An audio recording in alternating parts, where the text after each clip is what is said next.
what do you think in terms of communication stood out for you, for someone like Bob Collymore? Whenever Bob Collymore was appearing in an interview, first of all, how he appears, he's dressed, and he used to know how to dress the part, even if he dresses down, even if it's for a CSR.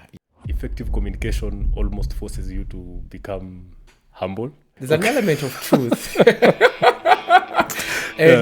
And there's an element of personal interpretation that you've given. We'll talk about the different types of interpretations. So hello ladies and gentlemen, welcome again to my channel. This is channel Ask Dra, an army of smart people. It's about time now that I bring you great people, professionals, intellectuals, people who have something to say. And who else to start this journey with me but none other than William Deck. Thank you very much, Dan. As you're speaking, you mentioned the word great people. And I wonder if greatness and me can be in the same sentence. But nevertheless, I'm here and it's an honor for sure. Thanks a lot for this excellent idea. I think there's a dearth of such content online. Content that sort of resonates with young people, but moves towards an element of progression, career-wise, socially, and just moving somebody up the ranks of the pursuit of their dreams. And my hope is that this podcast becomes one of those podcasts that every time people come to this channel, they feel, wow, I've learned a lot. And they take the lessons they've learned, they implement them, and they move forward. My name is William Decker. I'm a communication specialist, or rather, if I put it on a CV, I'll say strategic PR and communication specialist.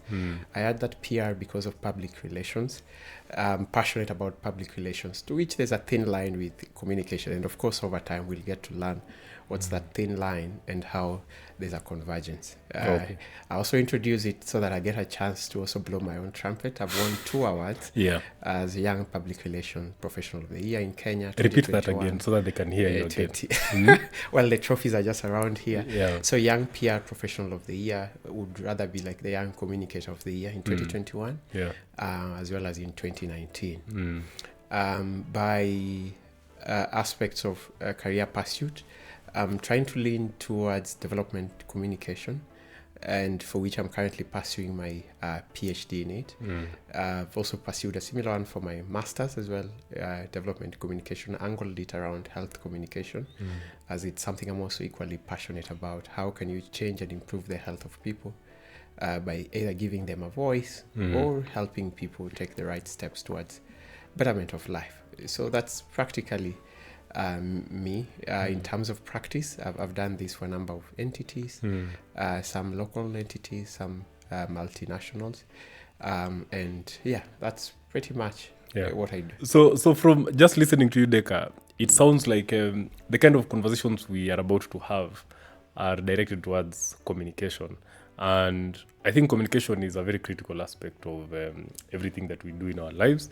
And I can't wait, personally, I just can't wait to hear what you have in store for us, because I believe people are going to gain quite a lot. So what is the name of this podcast that we have come up with? Let me start from the background. The background was, how do we merge knowledge around communication and condense it into one title? That was a long thing, right? But then we say, yes, we can talk about communication as a strong element of career growth, and we'll know why as we begin this podcast. But then we said, there are also people who want to excel in other aspects. I'm probably an engineer, but also the foundations of what I need to do right is what I'm probably seeking some bit of guidance. So then it means we'll be bringing in other career experts, engineers, marketers, etc. So then there was a need to have that entire quest somebody is having for career growth. Then we say, okay, so the word quest somewhat fits in. So can this be career quest or something of the sort? And so that's what brought up sort of the convergence of Career Quest. Career Quest. Exactly. Okay. So the podcast is called Career Quest, and we are looking into impacting the people in what ways? So we are looking to impact people in 2 main ways. One, it's the actual hands-on skills within that career path, what you actually need to navigate. But 2, and more importantly, for the first 7 episodes, is mastering interpersonal, personal branding, and the full spectrum of effective communication that builds you to propel in that. I dare say, using the 80-20 principle, that no matter your career, a huge chunk, again, I dare say again, to be quoted, that 80%, in my perspective, is based on how able and effective you are at communicating it. You just need to know the little you know. We all have these amazing ideas, and I'm pretty sure even the listeners who are listening, and even those who are watching it, the visual version of this podcast, probably they have better ideas than you and I here combined. But effectively conveying that is one. Two, because you're a human being, you're navigating a career in a human space. You're not working with robots.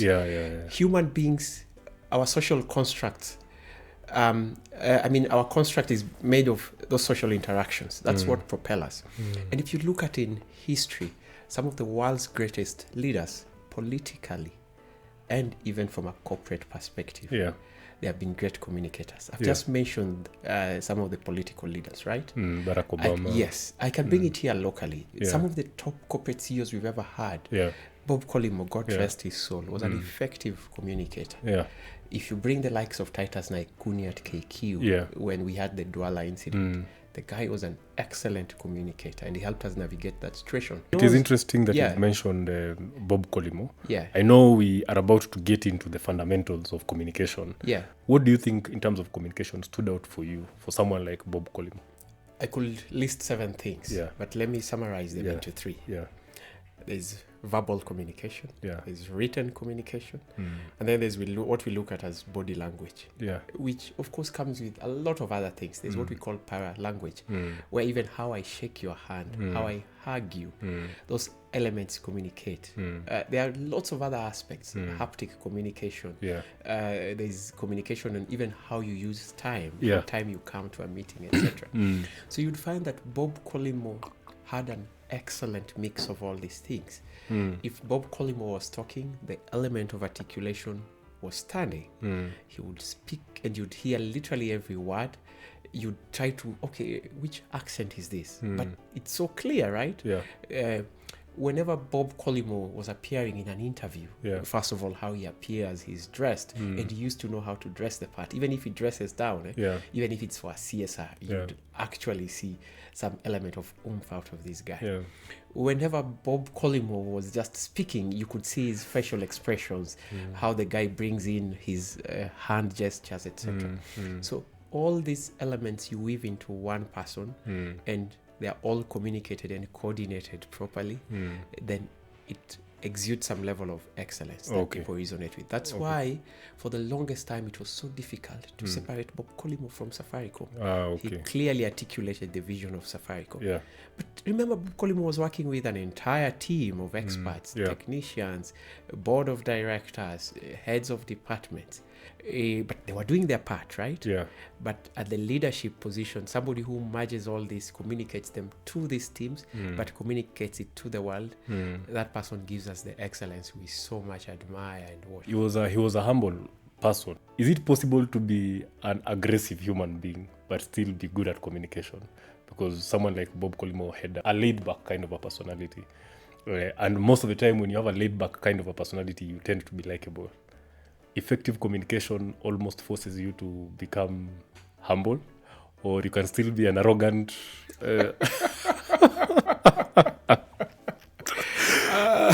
I get you, Dan.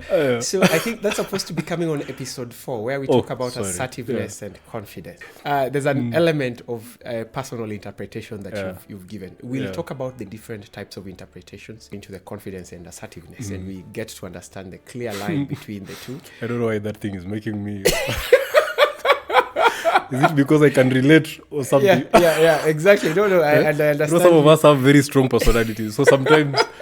we wonder, do I humble myself so that people can listen to me, or do I just become myself and let my personality stand out? And anyway, what we'll be working through in this podcast series is to maintain the authenticity of your personality, but allow you to adapt into environment, into conversations and spaces for the purpose of what? Excellence. Okay.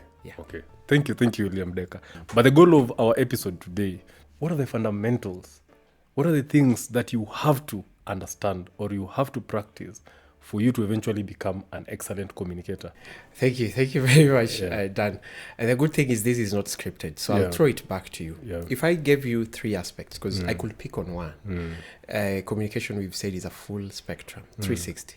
There's written, there's verbal, there's paralanguage, there's body language. If I ask you out of those 3, which one would you want to pick on? My guess is you want to go into body language first. That usually we communicate without even knowing. Or there's the written, which is a bit more tactical, and people will want to have their notes knowing that it's the next episode. Or they can also be the spoken one, where we want to speak about a number of things, tonality, how to raise and lower your voice.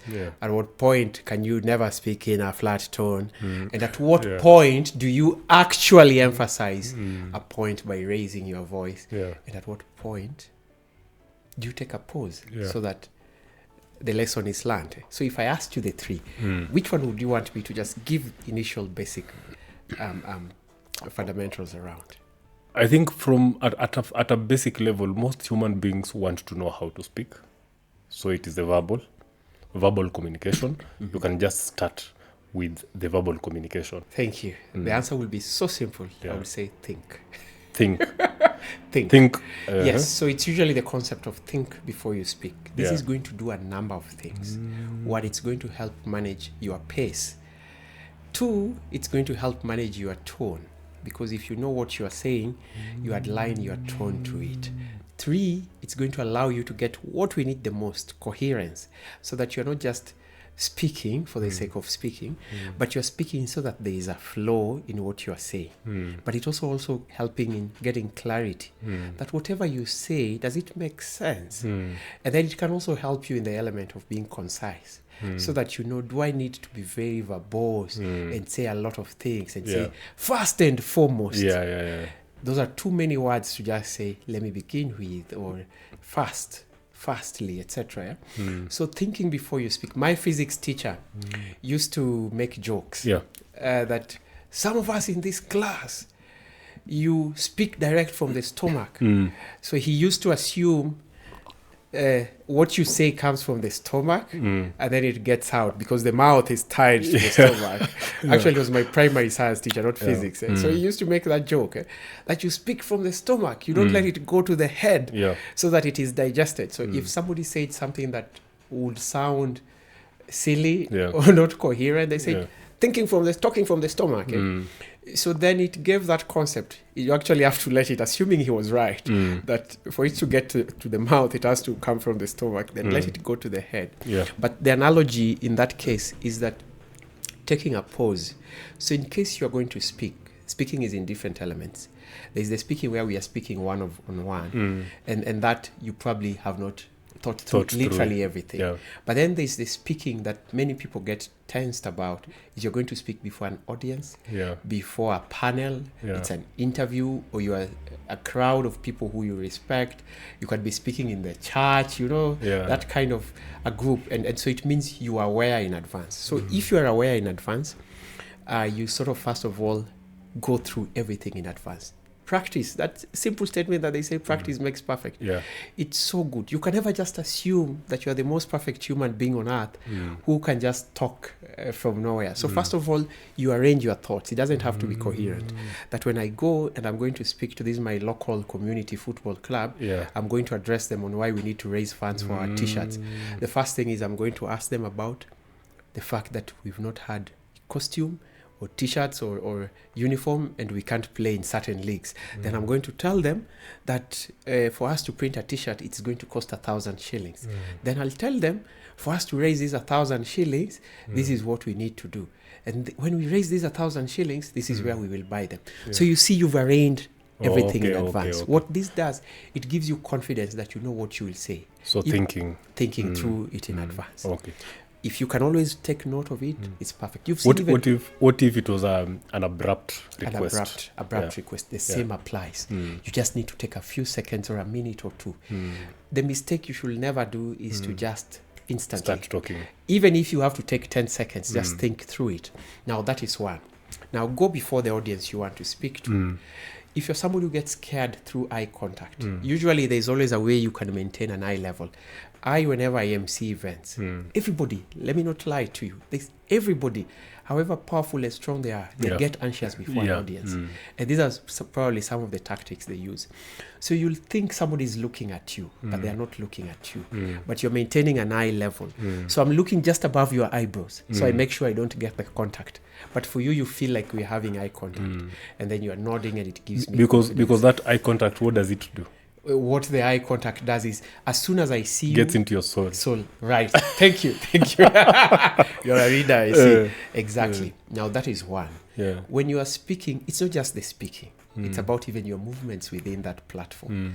Do you move too much? Do you move just within the place? If you're just standing before a podium, it's fine. So you're not moving a lot, right? And then you just speak straight to the audience. The other aspects to consider is now what we were talking about. Tonality. Tonality. I see what you did there. Thank you. Yes, that variation in the tone. So tone, I want to believe, is universally understood. That variation in the tone.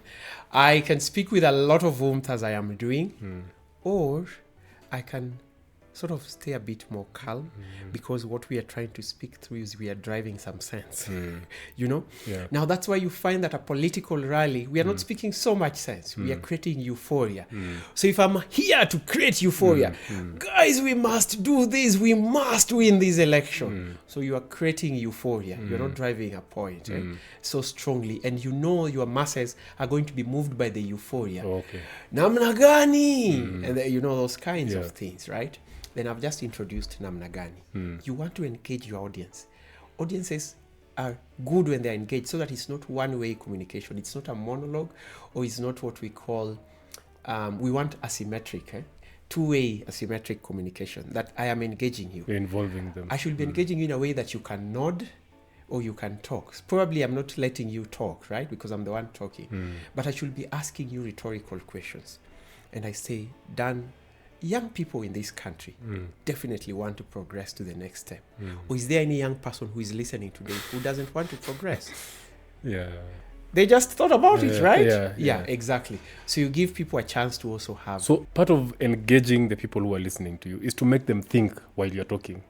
Exactly. Is that because if the moment the mind goes silent, you almost kill the interaction. It's like they can even start sleeping. Exactly. You want to keep their minds awake. Because communication is a two-way function. I am engaging you. I'm not talking to you. Otherwise, I will be announcing things on a PA, like a broadcast message, and then I don't need to. Even today, the radio speakers, the radio that you'll switch on, there's a way it communicates and it engages you.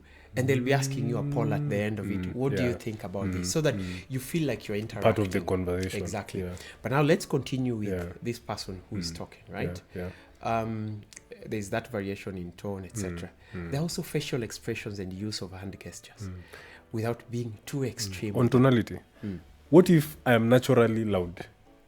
You see those people who, I think me and you know one of our priests.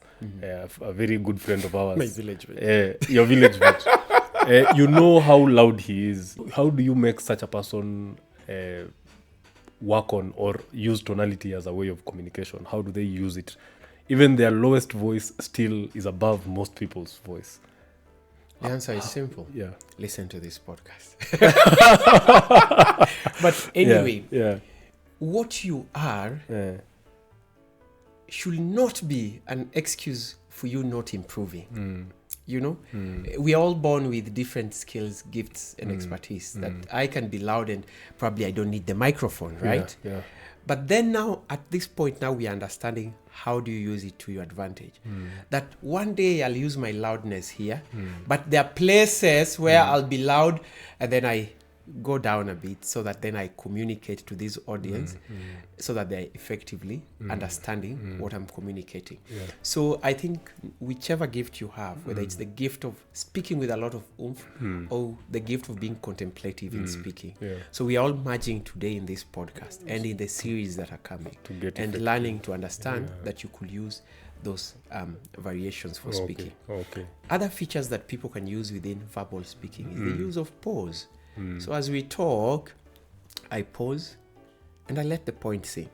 Or I can continuously be verbose and keep saying all the good ideas and they're coming out and they're coming out and I'm churning content and I believe you are listening and you are understanding. I'm pretty sure I lost you for a moment, right? Because I was constantly churning content. So there's the need also to pause. I'd touched on the bit of using gestures because then they also help reinforce the message. Yeah. You could be nodding, you could be using hand gestures, and they don't need to be a lot of them. They just need to be a few that are standard and they communicate. Which is the most effective gesture based on your experience? I've seen you use a lot of nodding. Or even sometimes, when I speak to you, sometimes you are not even looking at me, but I can see you nodding your head. Is nodding one of the most effective ways of showing someone like we are communicating? Or this is illegal to share here. Yeah. I was about to say share. Not that it's entirely illegal, but it depends on how you interpret it. So there's the human brain. There's what we call the conscious and the subconscious. Yeah. One of the most powerful elements of your brain functioning system is the subconscious. The things that actually are being understood and interpreted without you even actually knowing that you're doing it. It's not the arithmetic part where you're actually calculating, you're using your brain, but things you see and the brain actually registers it at the back of your mind. When somebody is nodding, when talking to you, what it does, and it's a good skill to use in the interview. One day we'll talk about interviews. Yeah. When I am nodding, or you're nodding as you see, it appeases my subconscious. I get to feel that we are aligned. On the same page. I feel we are on the same page. And that gives a very powerful level of connection. Yeah. So I feel like this person is truly aligned with me. This person understands me. Or in local lingo, this person gets me. So it doesn't matter if I don't get you at all. And that's why even if somebody looks on the side, I've never done it for a wrong purpose. But the fact that I'm nodding, it communicates to your subconscious that we are on the same page. Yeah. And so I allow that interaction to happen. But for me as well, the fact that I nod, it enables me to constantly definitely listen, because I can't nod if my mind is far. So I have to nod, and of course at different intervals. I cannot be nodding as if we are doing an ice all the run. time. Exactly. Continuously. So it has to be like, oh, that's quite the point. And I want to communicate to you that I hear you, I understand you, I get that point. Yeah. And of course, we'll talk about nodding, how it is used in other contexts.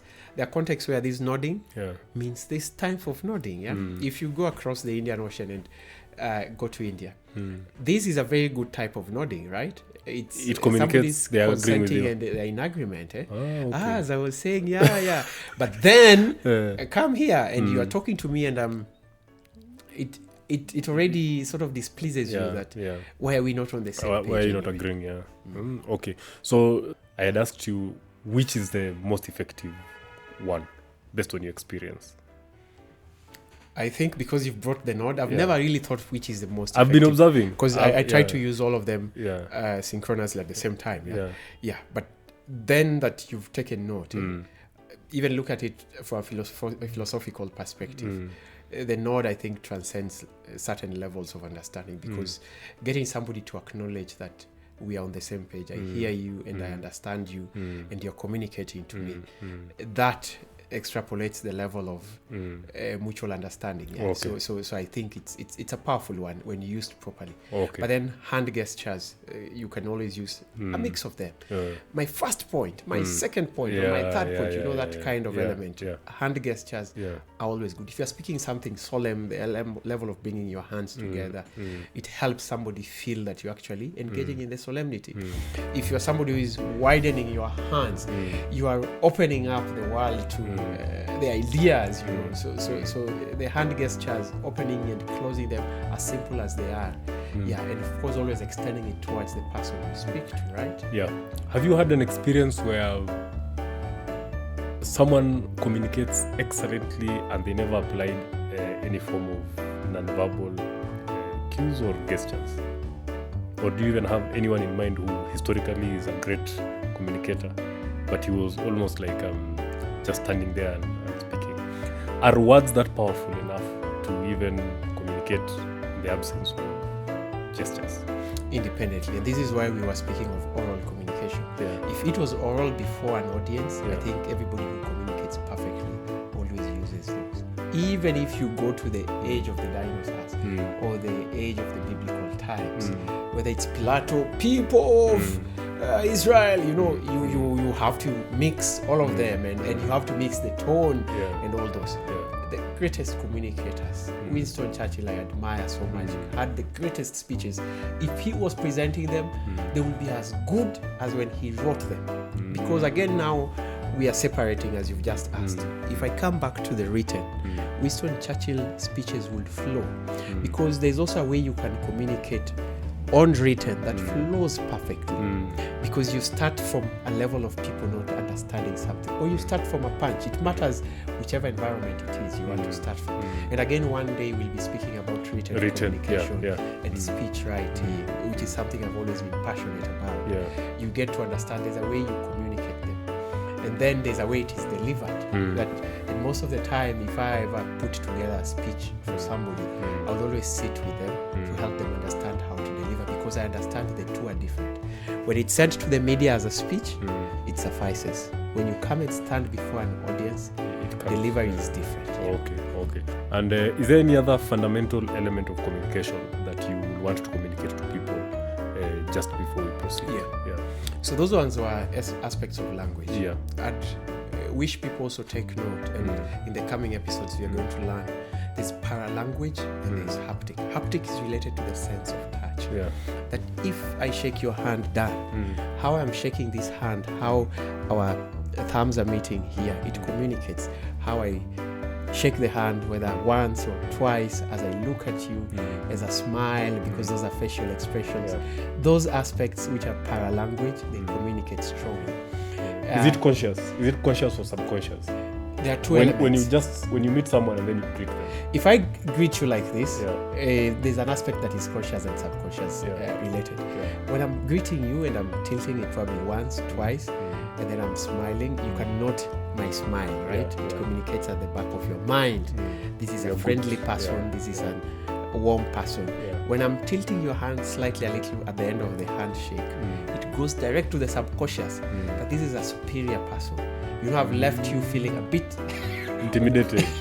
Yes, but strategically, without it being so open. Just to remind you who I am. Yes, I think if you go to the internet today, you'll find one of our former presidents meeting a former president of the United States. And because both of them understood these dynamics, each of them was struggling who is going to stay on top. Our president and the president of the United States. Isn't that shouldn't that be clear? Or who the bigger person is?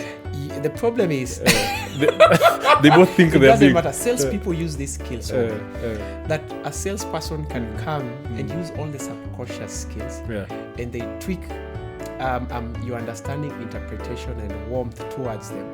That whatever they sell you buy. Have you ever heard of the phrase selling water to fish?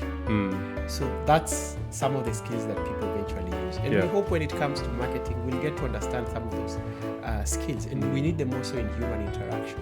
That sometimes you are speaking to somebody who is senior and superior, it doesn't matter. There's a way your communication communicates, a way that they feel this is somebody worth listening to. Probably a part of their mind feels your superiority exists in a different dimension, and so they'd like to embrace it. Other aspects which are still paralanguage, aspects such as use of time and space. Before we go to even art, at my punctuality, it communicates something, and it doesn't matter whether it's corporate, even in a date. If somebody comes to a date 5-10 minutes before you and they settle down before the actual time, you view them differently as the person who says, "Oh, Dan, the traffic, my friend, I'm sorry I'm late, but anyway, let's get started." Or somebody who enters a boardroom with the same language, they are viewed differently. Even in an interview, the interview says 10 a.m. You are there at 9:55. You are so different from somebody who comes at 9:30, settles down, looks. The other person is calmer, has familiarized with the environment, and they are sort of worthy. You want to see them as people who know how to manage their time. So you're saying if I'm late, there's no need to apologize. It has already communicated who you are. People have already made their conclusions on you as long as you've already come in late. It's still okay to apologize. It's human. It's humanly friendly to apologize, but it's also still courteous. You may not want to be the person who keeps people waiting, and still you have no courtesy to apologize. And we agree that certain things are beyond human control. You find that the traffic was late. But then the other school of thought says you could have still come early earlier so that you avoid the traffic, you know. Yeah, so those aspects we get to understand that they also You say they're called time? There's time and there's also space. So okay. space is, if you and I are friends or colleagues in a work office, when we'll be talking about corporate dynamics and corporate behavior, there are certain events all of us will always be going every now and then. Yeah. But then there are moments that I would feel, no, I am not joining you guys today. I want to keep distance from this today. These people are still your colleagues. They love you the next day. And you'll find that sometimes people who are sort of your supervisors, CEOs and seniors, they don't show up for all those events. But you still give them the level of respect. Yes, because there's a way you use distance also to communicate. So I hope we delve into all these elements. So when someone is using space, what are they normally intending to communicate? Most of the time, it's supposed to exude dominance, superiority, but also a level of seriousness and professionalism. If I'm an auditor, I come to your office today, I'm doing the auditing, but then at 5 p.m., it turns out it's a Friday and every Friday of the month, Dan and the army of smart people are always having a nice cocktail. Yeah. And remember, Monday, I'm giving the report, my qualified and unqualified audit findings. Do I join that party knowing that I have a few questions to ask? Because there's a way it's going to reduce the strictness that I have to have. But then you find that there are places you have to use that space properly. You find that there's a supervisor or a boss who has a budget that you need approved. But then the time people get in the frenzy of happiness, some of corporate decisions are made there. You say, nice, you're a good guy, Dan. And you know, you've had your first bottle there. Say, we need to do a lot of this. You see, what's giving you hard work here in Army of Smart People? I just need my budget of 1,000 to be approved. Approved! And then the next day, in the heat of the moment. So there's a way. And I think you're making sense, because I remember, since I have a background in auditing, I remember there were moments back when your client will really, really insist on spending time with you beyond the office hours. Not necessarily at a personal level, but just to easen up the kind of interaction that both of you are having. And I never used to understand why they really, really wanted that to happen. Yeah. Remember, they have comms people on the other side. Yeah. So you're taking the fish from the ocean. You want to put it now on land. It is easier to deal with fish on land. Because this is not their space. Yeah, this is not their space. If someone grasps the things you've just mentioned, are they set? It falls short of summarizing everything, but it gives a glimpse into what lies ahead. We have 7 episodes that purely delve into communication. We may not have touched into everything, so that we just sort of introduce what we are about to speak to. We'll discover and learn that there's a lot more. We'll also share resources, additional resources for reference that people can, at their own time, also just get to have a better and more personalized understanding of some of the things we propose. But on a high level, yes, it gives us sort of an overview of what to expect. So will you recommend this to only young people, or is it something that anyone across the board can actually use it as a way of building their communication skills? I think this podcast is open to 4 years old to 94 years old. Because we began by saying human beings are social beings. We are built of the social interactions that we have from a tender age to the moment we sort of take a bow from this world. Everybody. Good for the young people, because that's probably where we have a huge opportunity to improve upon. And these concepts can be ingrained in what we are already doing. So I definitely recommend it. Somebody who's just stepping into their career, so that we tell you what you are doing now is good and it has taken you to where you are. Now, what you learn from this podcast, we take you to the next step. If you are a student, it also helps you start preparing yourself probably progressively into landing into your career path. If somebody is at the prime time of their careers, again, we say, what you've done so far has gotten you there. What you learn from this podcast can take you to the next step. So we are sort of keeping it open to a lot of people. We might once in a while want to keep it around examples that resonate with the young people. But also, if it resonates with largely also mature audiences will definitely not shy away from using those examples to help reinforce the messaging. Okay. So thank you so much, William Decker. I can only hope that you stick around with us. I can only hope that you already see what we have in store for you. I hope young people will be impacted positively. And William Decker, I look forward to you doing this even one day at a bigger scale, because I think these are real good stuff that people need to learn more about. Thank you. Or what do you think? Time is overdue. They need to have learned about this. Yeah. So now that we are closing this episode, how do I say it has been a great time? It's been a great time. Or I do this. That's very cautious. You do this. What about this? Yes. What There's a about level of friendliness and buddiness that comes with that. Yeah.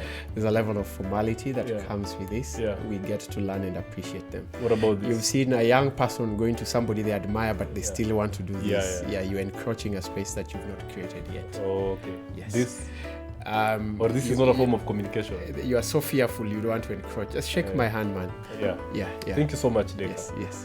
I look forward to the next episode. Thank you. Looking forward to the next episode as well, and see you then. Thank you. Okay.